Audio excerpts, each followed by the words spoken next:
காந்தா இந்த படத்தை பத்தி பேசுறதுல வந்து அர்த்தமே கிடையாது. ஒரு படமா ஒரு காமெடி ஆடியன்ஸ்க்கு கனெக்ட் பண்ணுமான்னு கேட்டா கண்டிப்பா அது டிசப்பாயின்மெண்ட் தான். எனக்கு வந்து இவர் படம் வந்து ரொம்ப பிடிச்ச படம்னா லக்கி பாஸ்கர்.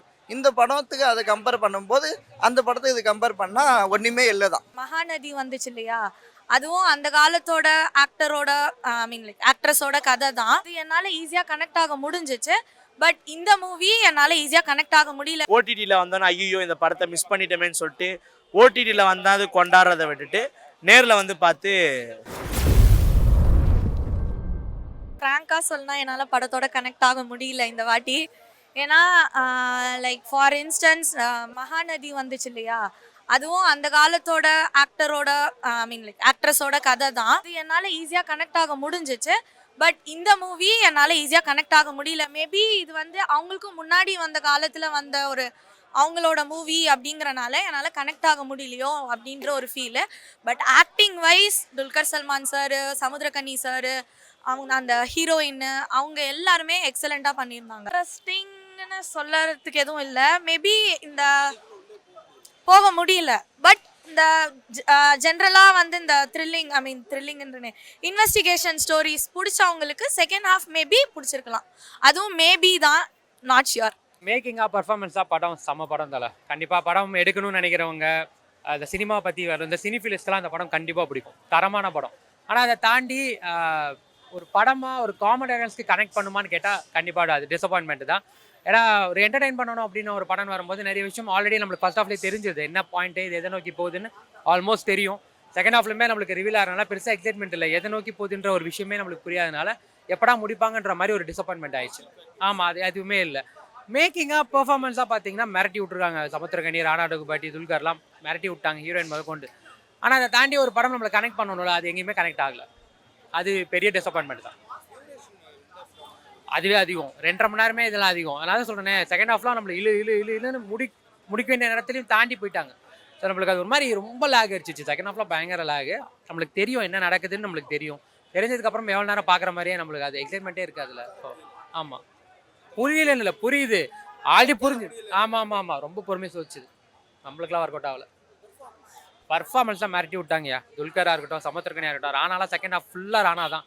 ஸோ ஹீரோயினாக இருக்கட்டும், எல்லாரோட ஆக்டிங்குமே தரமாக இருந்தது. பட் அதை தாண்டி நம்மளுக்கு ஏதோ ஒரு விஷயம் கனெக்ட் ஆகணுன்ற இடத்துல சுத்தமாக கனெக்ட் ஆகலை. அதாவது சினிஃபிலிஸ்ட் தான். இந்த படம் பார்க்குறவங்க, இந்த படத்துக்குள்ளே குறியீடு வச்சிருக்கிறவங்களாம் உள்ள ஆழ்ந்து யோசிக்கிறவங்க, அவங்களுக்கு பிடிக்கும். காமெடி ஆடியன்ஸ்க்கு ஒர்க் அவுட் ஆகாது. ஃபஸ்ட்டு சீன் மட்டும் கொஞ்சம் டல்லாக இருக்குது. இந்த பிளாக் அண்ட் ஒயிட் பண்ணியிருக்காங்க, அதனால வந்து கொஞ்சம் டல்லாக இருக்குது. மற்றபடி படம் நல்லா தான் இருக்குது. லாஸ்ட் சீன் எல்லாம் கொஞ்சம் அழுக வச்சு அப்படியே அமைச்சிடுறாங்க, நல்லா தான் இருக்குது.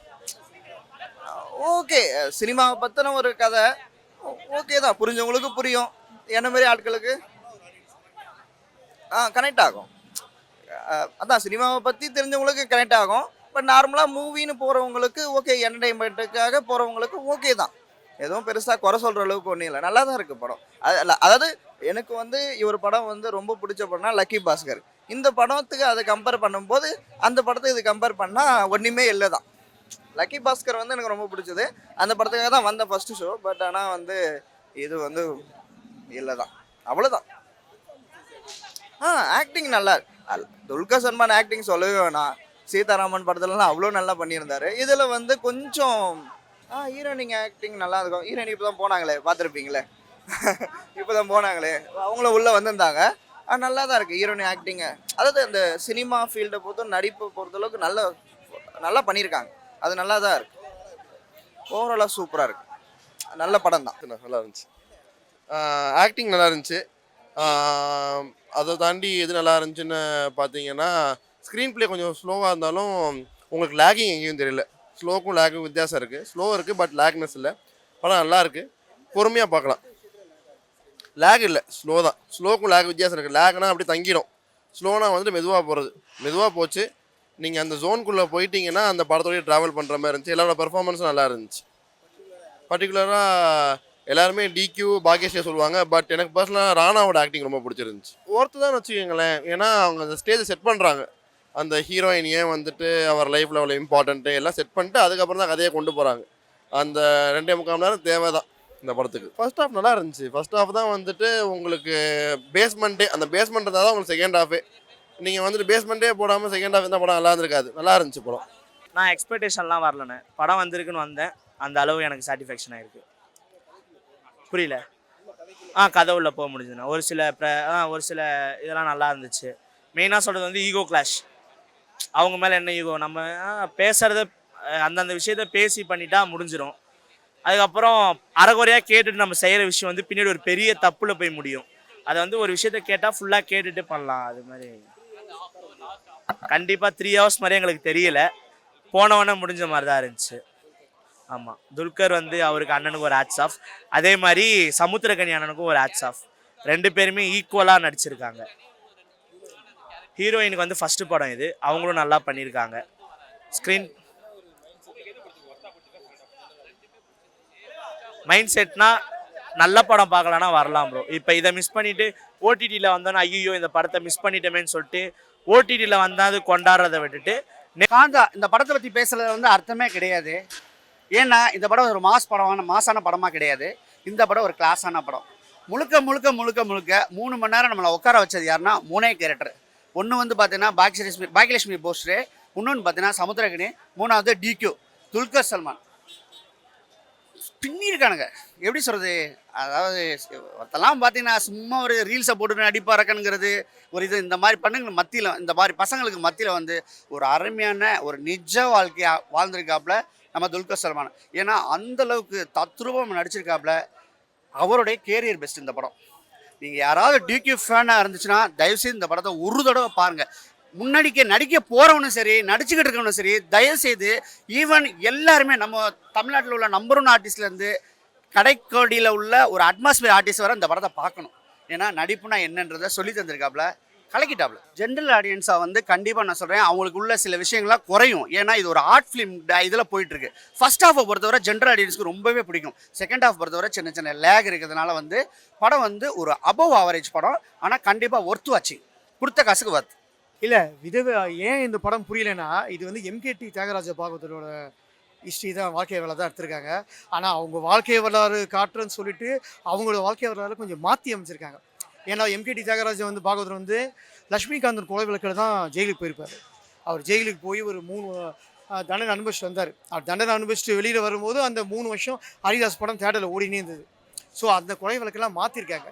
அதை அப்படியே காட்டாமல் மெயின் வந்து கதாநாயகனுக்கு கெட்டப்பையும் மாற்றிருக்காங்க.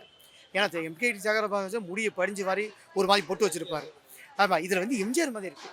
பார்க்குற ஃபீலிங் வந்து அது 2 ஒய்ஃப் மாதிரி இதெல்லாம் காட்டுறாங்களா, அது நம்ம பார்க்குறதுக்கு நம்ம இந்த 20 படம் பார்க்குற மாதிரியே இருக்கும்.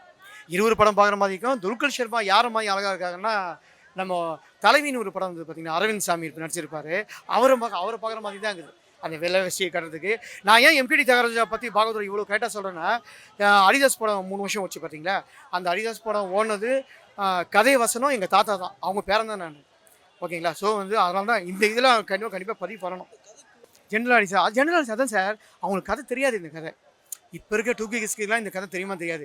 எம்கேடி பாகவதர் வந்து சினிமா இண்டஸ்ட்ரியிலையும் பொண்ணும் கொஞ்சம் பழைய காலத்தில் தான் யாருன்னு தெரியும். இப்போ இருக்கிற 2K கிட்ஸ்க்கு தெரியாது. அவங்க தெரியாதோட்டு இந்த கதை வந்து கனெக்டிவிட்டி ஆகுமான்னு தெரியாது. ஆனால் வந்து அவங்க கதை இல்லை அப்படின்னு நினச்சி பார்க்க வரவங்களுக்கு படம் நல்லாயிருக்கும். ஏன்னா ஆமாம், ஒரு வாட்டி பார்க்கலாம், படத்தில் குரலாக சொல்லக்கூடாது, நல்லா எடுத்திருக்காங்க. எல்லாரோட ஆக்டிங் நல்லா இருக்குது மெயின். ஓகேங்க. ஏன் நடிப்பு வந்து ரொம்ப கஷ்டம், அதில் வந்து அசால்ட்டாக நம்ம நல்லா இல்லைன்னு சொல்லக்கூடாது, நல்லா இருக்குது நடிப்பு. நல்லா எக்ஸலண்ட் படம், நல்ல கதை. துல்கர் சல்மான் நல்லா நடிச்சிருக்காரு. இவர் வெற்றி மாதிரினா இதுவாக வராது கதை. டைரக்டர் சமுத்திரக்கனியா எல்லாம் பெர்ஃபார்மன்ஸ் பிரமாதமாக நல்லா இருக்கு சார் படம். கதை அது சினிமா அதான் அவங்க ஒருத்தர் அவர் ஹீரோவாக நடிக்கிறாரு. அது என்ன இவர் ஹீரோ, அது எப்படியோ முன்னுக்கு வர வெற்றி இவரால், அது மாதிரிலாம் கிடையாது.